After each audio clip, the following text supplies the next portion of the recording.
Hola, ¿cómo están amigos? Un gran abrazo para todos ustedes. Me encuentro muy feliz de poder compartir la lección número 4 del repaso de la lección de escuela sabática titulado El pecado en la iglesia. Y el versículo para memorizar se encuentra en Primera de Corintios capítulo 6, versículo 19 al 20. Es un texto muy conocido. Vamos a leerlo. Dice así. ¿No saben que su cuerpo es templo del Espíritu Santo que está en ustedes, que tienen de Dios y que no son sus propios dueños? Porque han sido comprados por precio. Por tanto, glorifiquen a Dios en su cuerpo y en su espíritu, los cuales son de Dios. Y admiro mucho a Pablo, porque es un predicador, es un pastor, un líder que no pasa por alto los asuntos muy difíciles de solucionar, como eran estos casos de escándalos que sucedían en la iglesia. Hoy en estos tiempos es fácil poder sobrellevar o tolerar o pasar por agua tibia algunos casos. La mayoría de líderes religiosos, la mayoría de dirigentes no quieren tomar esos asuntos por temor a que los problemas crezcan. Y es más fácil llevarse bien con todos y no poder dar una solución, no poder corregir. Todos quieren a líderes o predicadores que hablen bonito, que den esperanza, pero cuando se trata de hablar un tema de exhortación, allí sí ese líder, ese pastor, ese dirigente es malo. Y Pablo logra dar una solución, logra escribir, logra hablar a la iglesia, primero porque él ama a estos hermanos y el padre que ama a sus hijos los disciplina. Él no está utilizando un látigo, él no está utilizando una correa, un palo para darle, exhortarle como anteriormente se hacían. Hoy nosotros tenemos también métodos para poder dar solución. Y vamos a ver lo que nos enseña la lección. Primero vamos a encontrar que hay una disonancia entre la fe y la práctica. Disonancia es algo que no, como que crea cierto contraste. Se espera que los miembros de iglesia sean las personas más educadas, sean las personas con más paciencia, sean personas intachables, que tienen un excelente testimonio. Pero vemos que la iglesia de Corintios tenía un grave problema. La iglesia que se habla en el libro de Hechos de los Apóstoles es una iglesia misionera, con un amor fraternal, una iglesia ejemplar. Pero no pasa mucho tiempo y aparece la iglesia de Corinto, una iglesia que creció en medio de una situación muy interesante porque fue en los viajes del apóstol Pablo. Y a él le costó mucho trabajo, mucho tiempo, mucha dedicación, muchas conversaciones, poder establecer la iglesia en Corinto. Corinto hemos visto que era un lugar bastante comercial, que era conocida como la ciudad del pecado de sus tiempos. Hoy, ¿cuál sería la ciudad del pecado en esos tiempos? Bueno, hay muchas ciudades. Normalmente las ciudades capitales de los países son así. Y Corintios era una de ellas, una ciudad que también tenía problemas de inmoralidad. Y lo trágico, lo triste era que esos problemas estaban sucediendo dentro de la iglesia. Primera de Corintios capítulo 5 dice así: Se ha sabido que hay entre vosotros fornicación, y fornicación cual ni aun se nombra entre los gentiles, a tal extremo que alguno tiene a la mujer de su padre, y vosotros estáis envanecidos. ¿No deberíais más bien lamentarlo y haber quitado de en medio de vosotros al que cometió tal acción? Ciertamente yo, como ausente en el cuerpo, pero presente en espíritu, como si estuviera presente, he juzgado ya al que tal cosa ha hecho. En el nombre de nuestro Señor Jesucristo, reunidos vosotros en mi espíritu con el poder de nuestro Señor Jesucristo, el tal sea entregado a Satanás para destrucción de la carne, a fin de que el espíritu sea salvo en el día del Señor Jesús. Un caso de inmoralidad sexual, un caso de incesto, un muchacho que tenía por mujer a la esposa de su padre. No era un caso sencillo. Y la iglesia lo estaba pasando por alto, lo estaba permitiendo. Incluso Pablo da a entender que ellos se sentían orgullosos porque estaban siendo una iglesia del amor que recibía a todos sin juzgarlos. Aquí no juzgamos, aquí tienes que venir así como estás. A veces sucede esto y esto va destruyendo la imagen, va destruyendo la reputación, va destruyendo lo que la iglesia es, y el mundo juzga que por este caso todos son iguales. Nosotros debemos tener mucho cuidado con las personas, porque Dios murió por ellas. No estoy diciendo que hay que pasarles por alto este tipo de pecados, sino que hay que aplicar la solución que Pablo dio a la iglesia de los Corintios. Él dice así: esa persona debe ser quitada de entre vosotros y se la debe entregar a Satanás. Son palabras muy duras. Vamos a poner un poco en contexto lo que normalmente estaba sucediendo en esta ocasión.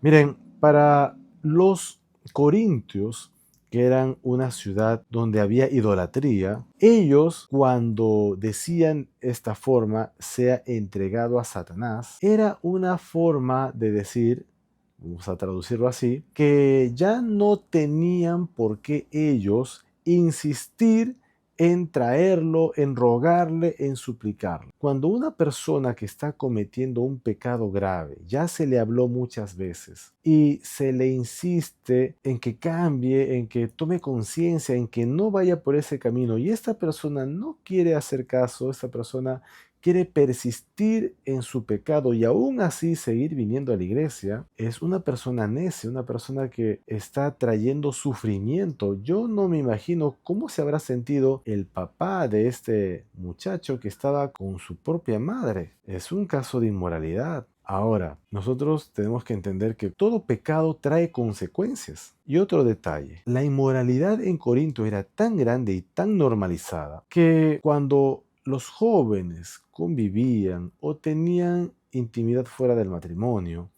o iban a corintiar, como era una frase muy conocida ahí, ellos tenían esta frase: vamos a corintiar, en otras palabras, vamos a ir a los placeres sexuales. Para ellos era normal y no había ninguna consecuencia mayor. En ese tiempo no existían las enfermedades de transmisión sexual como hoy en nuestros tiempos, el VIH y entre otras. Y era tan normal y como que no habían consecuencias mayores. Pablo venía de una cultura judía, de una cultura donde el matrimonio era un compromiso muy sagrado, muy especial. En cambio, en los paganos, la gente se unía, se desunía, cambiaban de pareja, había inmoralidad, no solamente de fornicación, también habían casos de personas que se unían sexualmente con personas de su mismo sexo. Había homosexualidad. Y todos esos pecados estaban sucediendo dentro de la iglesia. Por eso Pablo dice pecados que ni aún suceden entre los gentiles. Bueno, Pablo los exhorta, pero yo no me imagino a un Pablo hablándoles con ira. Yo imagino a Pablo hablándoles con exhortación, con firmeza, con límites, con amor, buscando palabras certeras, buscando palabras sabias para poder hablarles y que ellos lo entendían.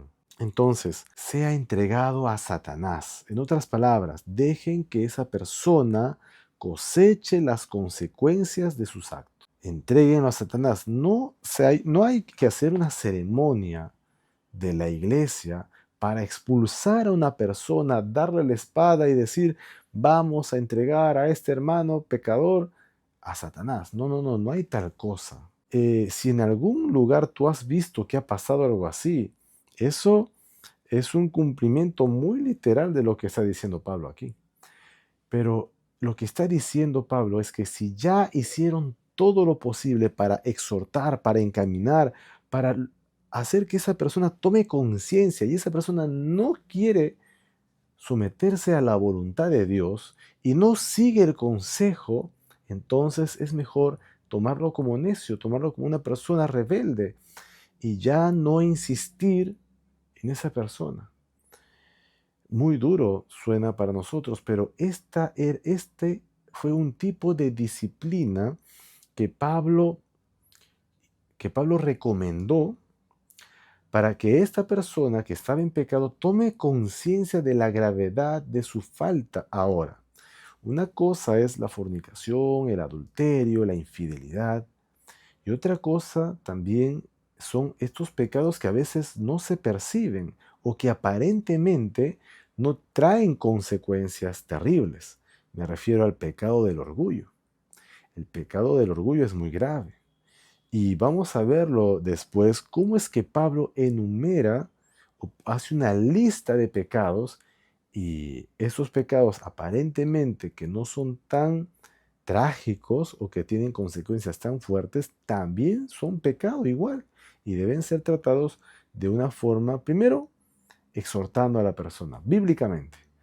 Y si esa persona no quiere escuchar y permanece en su pecado, debe aplicarse la disciplina. Recordemos que la disciplina es redentiva, tiene un propósito de que el pecador tome conciencia de sus actos y vuelva a Dios. En el momento de la disciplina, es necesario que la iglesia siga orando por esta persona. Pero no podemos nosotros tener una actitud permisiva ante el pecado. Recordemos también que esto que sucedía en esos tiempos, que estaba normalizado, que la cultura había influido tanto en la iglesia, hoy también la cultura, los medios de comunicación normalizan cosas que antes uno se escandalizaba. Hoy tan solamente con un clic o con hacer tap en la pantalla, uno puede tener acceso a un mundo que nos aleja de Dios. Y en las propagandas, en las canciones, en todo lo que nos rodea, nos ofrece un mundo totalmente libre, libertinaje e inmoralidad sexual. Está normalizado. Y tanto así que los jóvenes, los adultos piensan que es normal. ¿Qué, ¿Qué es lo que tenemos que hacer? Pablo enseña lo siguiente, que nosotros tenemos que lidiar con este tipo de escándalos. ¿Cómo es que lidiamos con ello? Primera de Corintios capítulo 5, 1 al 13, que hemos estado leyendo, encontramos lo siguiente. Desde el versículo 9, capítulo 5, encontramos: os he escrito por carta que no os juntéis con los fornicarios. No me refiero en general a todos los fornicarios de este mundo, ni a todos los ávaros, ladrones, idólatras, pues en tal caso os sería necesario salir del mundo. Más bien os escribí para que no os juntéis con ninguno que llamándose hermano sea fornicario, avaro, idólatra, malediciente, borracho, ladrón, con tal ni aun comáis. Aquí hay algo que tenemos que tener en cuenta. Jesús comía con las prostitutas y con los ladrones. ¿Y dónde está que con ellos que no hay que comer? Aquí había una diferencia. Cuando Jesús terminaba de enseñar y llegaba el momento de almorzar, se juntaban, venían a él estas personas que tenían un estilo de vida pecaminoso, las prostitutas, los ladrones, los borrachos, venían para poder hacer preguntas que públicamente tendrían vergüenza de hacer. Y el mejor momento para poder también conversar o seguir la conversación es el momento del almuerzo. Allí ellos encontraban una oportunidad y el momento era diferente. Una cosa era estas personas con estas cargas de consecuencias de pecado iban a buscar una solución. Yo imagino así, maestro, ¿qué puedo hacer? Estoy en el vicio del pecado, estoy en el vicio de la fornicación, estoy en el vicio del adulterio. ¿Cómo puedo hacer? Y Jesús les daba una solución.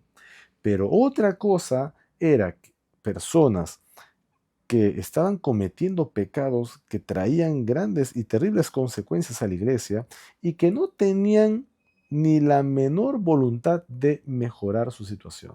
Y que, es más, querían ellos permanecer así. Hoy existen personas que dicen, Dios me acepta así como soy. Además, ustedes me han conocido así. Yo soy así. Y Dios me ama tal como soy. ¿Por qué me quieren mejorar? Si ustedes quieren que yo venga a esta iglesia, me tienen que aceptar así como soy.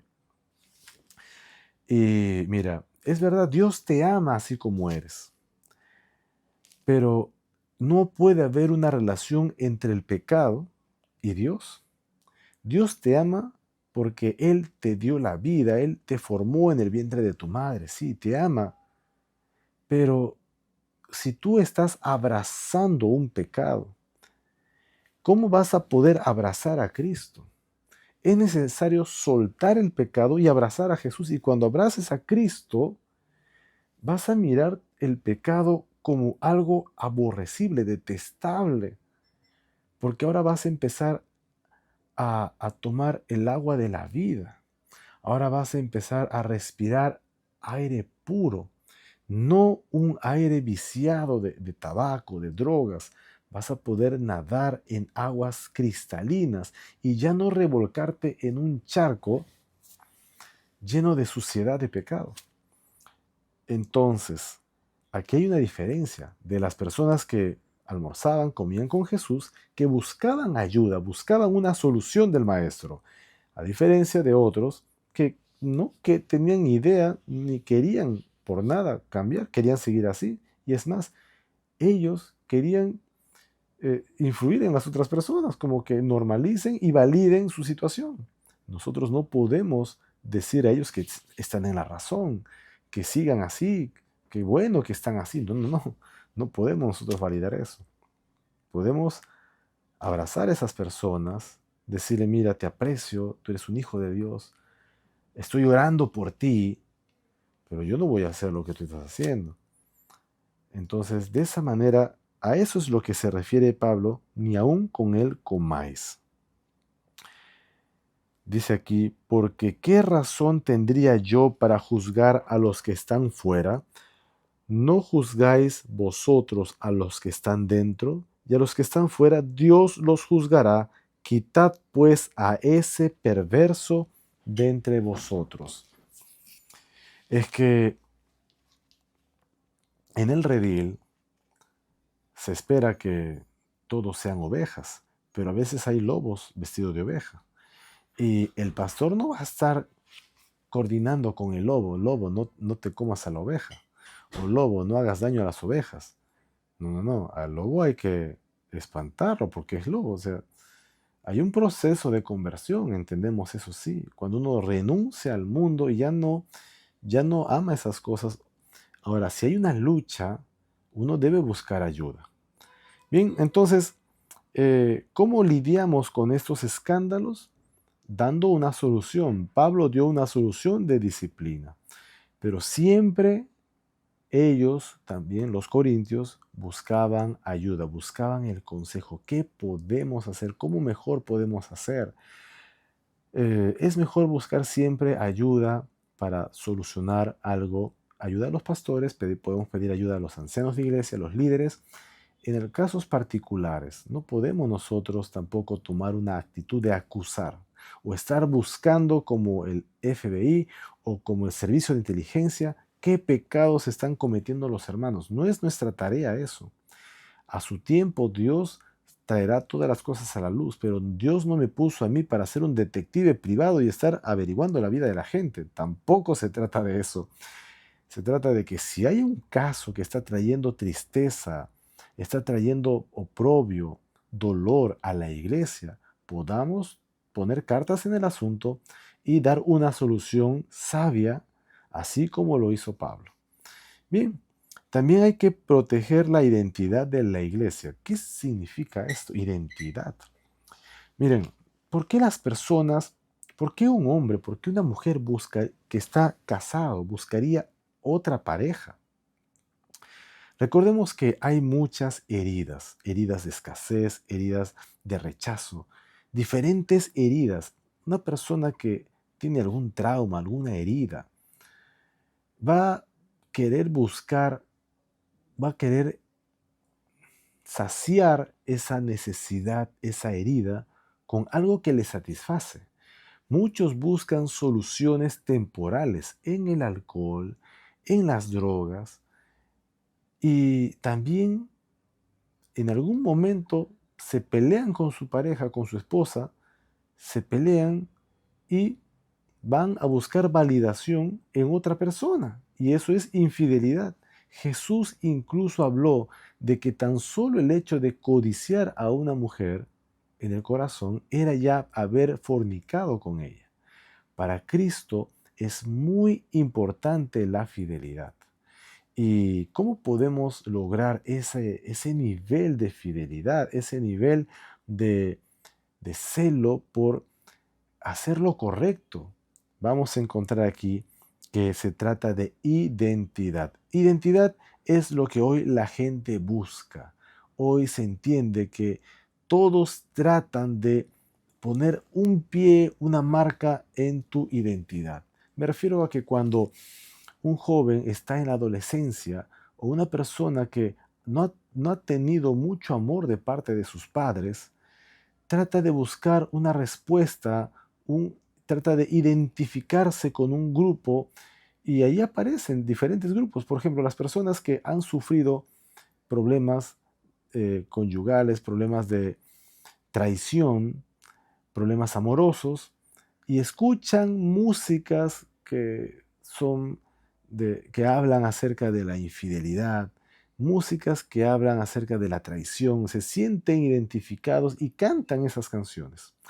Otros jóvenes se identifican con grupos de cierto tipo de música y les atrae eso porque tratan de mostrar su rebeldía, tratan de desfogar toda su ira, de escapar de los problemas con eso. Otros se van a las drogas, otros se van a la inmoralidad sexual, pero tratan de identificarse con algo, ya sea un grupo de música, ya sea un grupo deportivo, y hoy el marketing hace que la gente escoja y vea algo para sentirse identificado. ¿Te ha pasado que tú te has identificado con alguna marca de ropa? ¿Te has sentido identificado por alguna preferencia en algún electrodoméstico de casa? ¿O con algún grupo de música podría ser? ¿Tienes cierta preferencia? Mira, todo eso eh, forma parte de una identidad. No me refiero a la identidad de una cultura. Yo sé que algunos son de la parte de la costa, otros pueden ser de la selva, otros pueden ser de la sierra, y tienen su identidad. No es malo eso. Me refiero a que cuando uno busca identificarse con algo y eso no está, o sea, eso nos aleja de Dios. Eso no está dentro de los estándares que Dios espera de sus hijos. Y aquí había un problema de identidad. Puede incluso ser un problema de identidad sexual. Miren lo que dice en 1 de Corintios capítulo 5, versículo 3. Encontramos, ciertamente yo, como ausente en el cuerpo, pero presente en espíritu, como si estuviera presente, he juzgado ya al que tal cosa ha hecho. Y en el capítulo 6, versículos del 1 al 3, encontramos aquí que había también problemas de identidad. Primero, Pablo ya les había enseñado que ellos eran eran hermanos en Cristo, ellos eran cristianos y cualquier problema ellos debían resolverlo allí entre ellos, buscando la oración, buscando la reconciliación. Pero como había problemas de identidad, problemas de orgullo, entonces ellos también se denunciaban. Miren lo que dice aquí el capítulo 6. ¿Se atreve alguno de vosotros, cuando tiene algo contra otro, llevar el asunto ante los injustos y no delante de los santos? ¿No sabéis que los santos han de juzgar al mundo? Y si aún el mundo ha de ser juzgado por vosotros, ¿sois indignos de juzgar asuntos tan pequeños? ¿No sabéis que hemos de juzgar a los ángeles? ¿Cuánto más las cosas de esta vida? Si pues tenéis pleitos entre asuntos de esta vida, ¿por qué ponéis para juzgar a los que son menores, a los que son de menor estima en la iglesia, para avergonzarlos? Pues les digo, pues que no hay entre vosotros ni a un solo que sea sabio para poder juzgar entre sus hermanos. Y esto sucede por causa del orgullo. Cuando una persona tiene mucho orgullo y no está en la capacidad de perdonar a su prójimo, entonces sucede esto de las denuncias, entonces sucede esto de las falsas acusaciones, de las difamaciones. Y el mundo, o sea, los jueces deben estar enterándose de problemas sencillos que podrían solucionarse en la iglesia, incluso dentro de casa. Estas cosas sucedían en la iglesia de Corinto. Por eso es que Pablo dice aquí, ¿no sabéis que aún los injustos no heredarán el reino de los cielos? No os engañéis, ni los fornicarios, ni los idólatras, ni los adúlteros, ni los afeminados, ni los homosexuales, ni los ladrones, ni los ávaros, ni los borrachos, ni los maledicientes, ni los estafadores entrarán en el reino. Entonces, hermanos, aquí encontramos esta situación, que a falta de identidad, ellos no se sentían pueblo de Dios, ellos se sentían más de Corinto y posiblemente un buen Corinto era esa persona que era impulsiva, era esa persona que rápidamente denunciaba, se quejaban. No está, miren, hay casos que sí nosotros no podemos resolver entre hermanos. Casos de abuso, casos de infidelidad. Hay casos que es necesario, en vista si la otra persona no acepta, no recibe el consejo, son casos graves donde la ley tiene que intervenir. Eso es diferente a casos cotidianos, casos de peleas, rencillas, como las que habían aquí en Corinto. Vamos ahora, pasamos a otro día, el antídoto contra la inmoralidad sexual. Hay un antídoto. Y hay una frase incluso muy sencilla de entender, que la mente ociosa es el taller del diablo. Entonces, una solución es poder estar ocupados. ¿Por qué? ¿Por qué hay que trabajar? ¿Por qué hay que estar ocupados cumpliendo la misión? Y Pablo les responde de esta manera a los corintios. Primero, en primer lugar, somos identificados como lavados y santificados y justificados en el nombre de nuestro Señor. Y eso está en 1 capítulo 6, versículo 11, donde dice, y esto erais algunos de vosotros, pero ya habéis sido lavados, habéis sido justificados en el nombre del Señor Jesús y por el Espíritu de nuestro Dios. Segundo, en segundo lugar, somos miembros de Cristo. 1 capítulo 6, versículo 15. Dice lo siguiente, ¿no sabéis que vuestros cuerpos son miembros de Cristo? Quitaré pues los miembros de Cristo y los haré miembros de una ramera. De ninguna manera. ¿O no sabéis que el que se une con una ramera en el cuerpo es un solo cuerpo con ella? Porque dice la Escritura, los dos serán una sola carne, pero el que se une al Señor, un espíritu es con él. Entonces, Por eso Pablo les exhorta, ya no más vuelvan a esa antigua manera de vivir. Si antes eran ustedes fornicarios, infieles, adúlteros, idólatras, todas esas cosas, ya no vuelvan a hacer esto. Y finalmente les dice aquí, nosotros somos templo del Espíritu Santo. Y eso está en 1 Corintios capítulo 6, versículo 19-20, que es el versículo de memoria, donde encontramos lo siguiente. ¿O ignoráis que vuestro cuerpo es templo del Espíritu Santo, el cual está en vosotros, el cual habéis recibido de Dios, y que no sois vuestros, pues habéis sido comprados por precio? Glorificad a Dios en vuestro cuerpo y en vuestro espíritu, los cuales son de Dios. De esa manera, entonces, Pablo explica una situación complicada, le da una solución y ahora da también algo muy importante. Para poder dar solución a estos problemas, él les enseña, los educa. Cuando nosotros compartimos información de valor, educamos a los jóvenes, a los hermanos, ellos van a poder comprender y hay que educar con amor. Hay que educar con paciencia. No será un seminario de 1 hora, de 2 horas. Puede ser un proceso de varios meses. Poder tener una secuencia de seminarios. Pero aquí Pablo ya les había hablado, había estado mucho tiempo con ellos. Ahora en su carta él les recuerda lo que ya les enseñó. Por eso educar, enseñar todo lo que es correcto.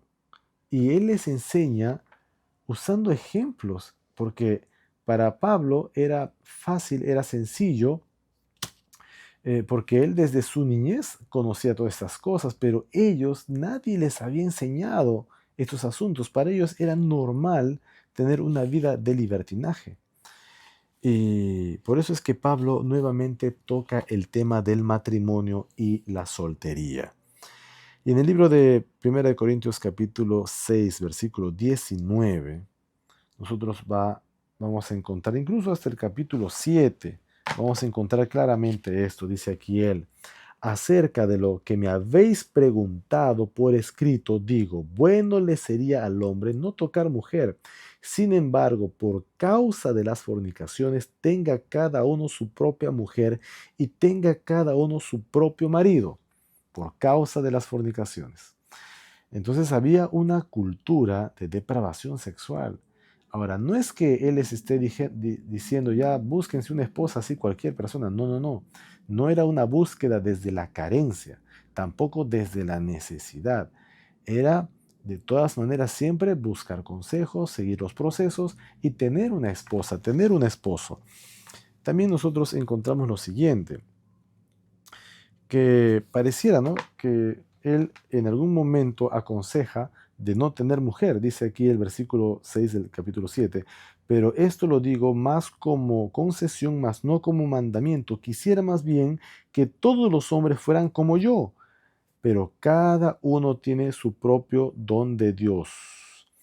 Pablo tenía el don de la abstinencia. Él podía tranquilamente estar sin mujer, porque desde pequeño para él era algo muy especial la intimidad sexual.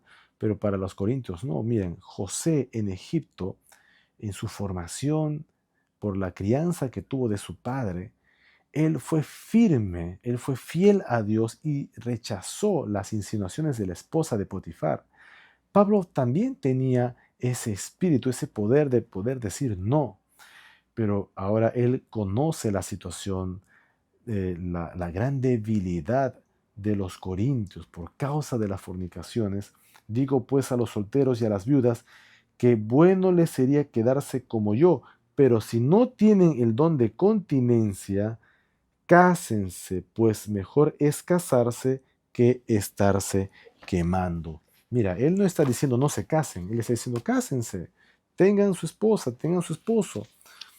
Y esto nosotros lo consideramos en vista de que en estos tiempos hay muchas personas, muchos jóvenes, señoritas, que tienen temor al matrimonio. Han visto tantas separaciones, tantos divorcios, incluso dentro de la iglesia, dentro de su propia familia, que ya han cerrado su puerta al amor, pero viene aquí un problema. no todos los casos, pero en muchos de los casos están teniendo una doble vida, están teniendo un conviviente, están teniendo, así como la mujer samaritana, alguien que no es su marido. Pero Dios conoce cada caso y Él está dispuesto a perdonar, Él está dispuesto a redimir. Y si alguien en la iglesia está pasando una situación así, no es Dios no me ha puesto a mí para condenarlo y para destruirlo, difamarlo y acusarlo y traerlo a la iglesia y decir, hay que borrar a esta persona que está en este problema. No, no, no. Yo debo primero hablar con esa persona.